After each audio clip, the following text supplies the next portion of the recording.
मध्य प्रदेश की ऐसी कौन सी प्राथमिकताएं हैं जो अगले भाजपा के करियर को या भाजपा के अगले 2014 के जो चुनाव होने जा रहे हैं, 2014 में फिर से जो चुनाव होंगे, तो उसमें ऐसी कौन सी लक्ष्य निर्धारित करके रखे हैं जो आपको पुनः मतलब एक शक्तिशाली और एक बड़े तीसरी तरफ की ओर ले जाएंगे भाजपा को? तो ऐसे कोई एकाध दो कार्यक्रम आपके प्राथमिकताओं में है? अभी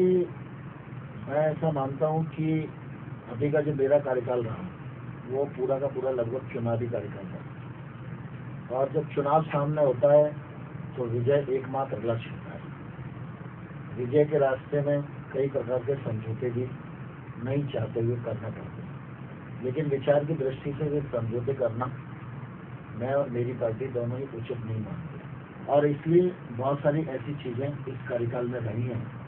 जो हम नहीं चाहते थे, वह भी हम करने को विवश हुए।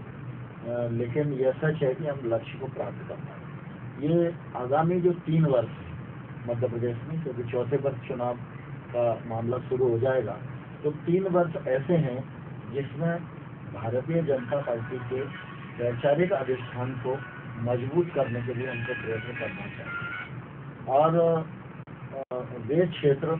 जिन क्षेत्रों में भारतीय जनता पार्टी की अभी पहुंच नहीं है,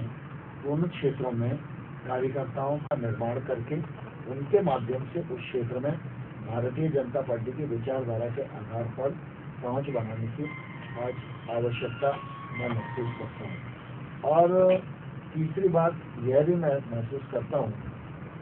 कि राजनीतिक क्षेत्र में एक तो पढ़ना,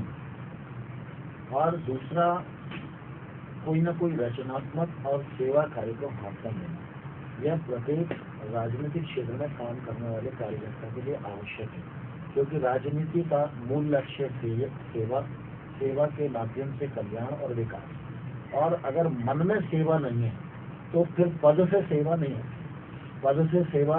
का लक्ष्य लेकर जो लोग काम कर रहे हैं, तो भारतवर्ष में अनेक नेता दिखाई देते हैं, नाम बढ़े हैं, पार्टियां बढ़े, अनेक जगह पर सत्ता में रहे भी हैं, लेकिन अगर उपलब्धि देखेंगे तो यही कहा जा सकता है कि इनने इतने वर्ष तक सत्ता का भोग किया, लेकिन बाकी उसमें से परिणाम क्या निकला, तो परिणाम शून्य ही आता है। तो मैं ऐसा मानता हूँ कि राजनीतिक क्षेत्र में काम करने वाला कार्यकर्ता अगर किसी एक सेवा के प्रकल्प से जुड़ा है, रचनात्मक प्रकल्प से जुड़ा है, उसका मन सेवा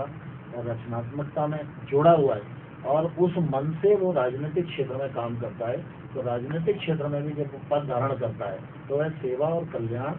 और परोपकार की भावना उसके मन में रहती है, वह उसको पद पर अडिग रहने में मदद करती है। और ऐसा कार्यकर्ता जब पद के साथ काम करता है तो ज़्यादा परिणामकारी देश के लिए, समाज के लिए और जनता के लिए होता है। नया वर्ष शुरू हो गया है, आप प्रदेश की जनता को कोई संदेश देना चाहेंगे? वर्ष 2010 आरंभ हो रहा है,